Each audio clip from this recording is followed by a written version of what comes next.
जिसके बिना जाने झूठ भी सत्य मालूम होता है। जैसे बिना पहचाने ही रस्सी में सांप का भ्रम हो जाता है और जिसके जान लेने पर जगत का उसी तरह लोप हो जाता है। जैसे जागने पर स्वप्न का भ्रम मिट जाता है। मैं उन्हीं श्री रामचंद्र जी के बाल रूप की वंदना करता हूँ, जिनका नाम जपने मात्र से सब सिद्धियां सहज ही प्राप्त हो जाती हैं।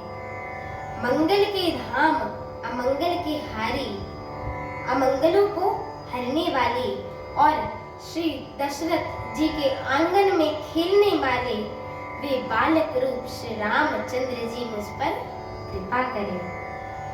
त्रिपुरासुर का वध करने वाले शिवजी श्री रामचंद्र जी को प्रणाम कर आनंद में भरकर अमृत समान वाणी बोले कि हे गिरिराज कुमारी पार्वती, तुम धन्य हो, धन्य हो, धन्य हो। तुम्हारे समान कोई कार्य नहीं है। जो तुमने श्री रामचंद्र जी की कथा का प्रसंग पूछा है, जो कथा समस्त लोगों के लिए जगत में पवित्र करने वाली गंगा जी के समान है, तुमने जगत के कल्याण के लिए ही प्रश्न पूछा है। तुम श्री रघुनाथ जी के चरणों में प्रेम रखने वाली हो, इसीलिए हे पार्वती, मेरे विचार में तो श्री राम जी की कृपा से तुम्हारे मन में स्वप्न में भी शोक, मोह और संदेह और भ्रम कुछ भी नहीं है। फिर भी तुमने इसीलिए वह पुरानी शंका की कि इस प्रसंग के कहने सुनने से सबका कल्याण होगा।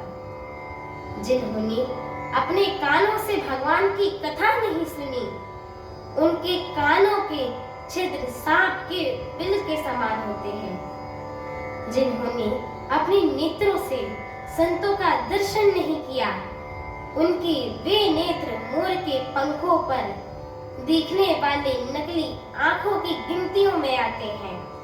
वे सिर कड़वी तूप के समान है, जो श्री हरि और गुरु के चरण तल पर नहीं झुकते। जिन्होंने भगवान की भक्ति को अपने हृदय में स्थान नहीं दिया, वे प्राणी जीते हुए मुर्दों के समान हैं। जो जीव श्री रामचंद्र जी के गुणों का वर्णन नहीं करती, उनके गुणों का गान नहीं करती है, वह मेंढक की जीभ के समान है, वह हृदय वज्र के समान है, कड़वा और निष्ठुर है, जो भगवान के चरित्र को सुनकर हर्षित नहीं होता है। हे पार्वती, श्री रामचंद्र जी की लीला सुनो, यह देवों का कल्याण करने वाली है और दैत्यों को विशेष रूप से मोहित करने वाली है। श्री रामचंद्र जी की कथा कामधेनु के समान सेवा करने से सब सुखों को देने वाली है और सब पुरुषों के समाज ही सब देवताओं का लोक है। ऐसा जानकर इसे कौन नहीं सुनेगा। मेरी आगे की कथा सुनने के लिए मेरे चैनल को लाइक, शेयर, सब्सक्राइब एवं कमेंट अवश्य करें।